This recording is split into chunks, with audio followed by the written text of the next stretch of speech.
the Trump administration is considering paying each resident of Greenland up to $100,000. They want to buy the island.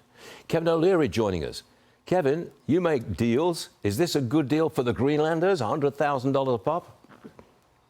There's about 150,000 people in Greenland. Much of them live around a location called Kanjalusak, which was an old NATO base, one of the largest runways on Earth.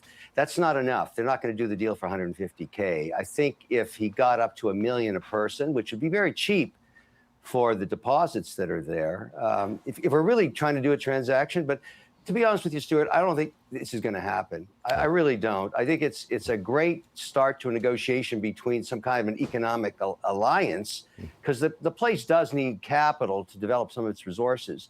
But if I were a citizen there, I'd be talking a milski, minimum a milski, and I mean that's minimum. If I'm giving up my sovereignty, are you kidding? I mean, I might ask for $5 million. It doesn't really matter. To buy a country and get all those resources, you'd pay 50 times that amount. So let's see where this all goes. Okay. Venezuela's oil, I believe it poses a challenge to Canada's oil export. Now, you're a Canadian. What impact does this have on trade talks between the U.S. and Ottawa? First of all, that's a very astute question, and you're right. It's having a major impact in the Canadian political scene. What's happening to Carney, the honeymoon period is ending now. We've had a 10-year economic coma under the previous administration, the Trudeau idiot king, where no permits were granted for pipelines. And so there was no diversification of where the bitumen, which is a heavy oil product, could get to market except down to Cushing, where it's processed. Now, we have a situation where the Venezuelan oil, which is also very heavy, is going to be coming to compete. So the Canadian price of bitumen hit new lows last week, and Carney's under pressure to permit a new pipeline that would diversify sources that could purchase this oil. Asian markets, for example, European markets. He's really getting his head squeezed now on this one. And that's probably a good thing, because at the end of the day, he was brought in after they kicked out the idiot king to move this ahead, because the Canadian GDP has collapsed and debt per capita is very high. The Venezuelan oil, however, here's my prediction. It's going into the strategic reserve. It will not be processed in Texas, where there are some heavy oil refineries. It will go straight into one of the 7 salt caves. It won't be mixed with the light oil.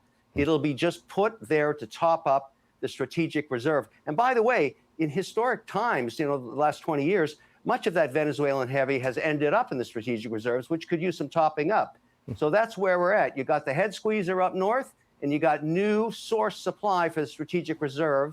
And then what happens to Venezuela, and the meeting today at the White House, that's jump ball. The most entrepreneurial oil executive there is Harold Hamm. Yeah. Rumor has it, in the PE markets, he's walking to the White House with $2 billion cash in hand to start the negotiations for asset claims in Venezuela. That's just fascinating. One more for you, Kevin. The president is touting the jobs created under his administration. Watch this. You've created a little shy of 1 million new jobs already. And manufacturing that's jobs. After inheriting the economy. It's really not your economy for the first 6 to 8 months. And they're private sector jobs. They're not government jobs. Don't forget, I could have the greatest numbers in history. All I have to do is hire a couple of million people, put them in government. That's what Biden did. I did the opposite. I've trimmed down government. I could come up with unemployment or employment numbers that are so good that like nobody's ever seen. Just say, fellas, hire 2 million people right now.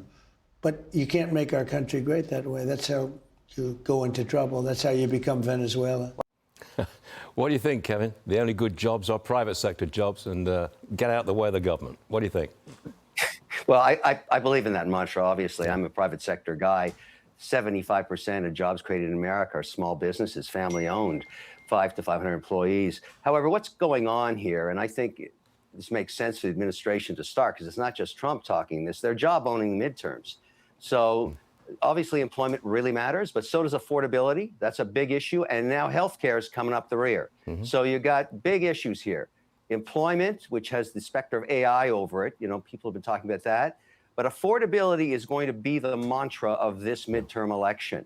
And then some kind of fix to what's going on in healthcare, because the claims coming out of the Republicans right now is there's a lot of fraud in it, and that's probably true. One way to fix the problem is get rid of the fraud, get the money directly to the insured, not the insurance companies. So we got a lot of action coming. And I love midterms, Stuart. I love the theater of Washington. Yeah, it's a wonderful thing, isn't it? Politics, love it.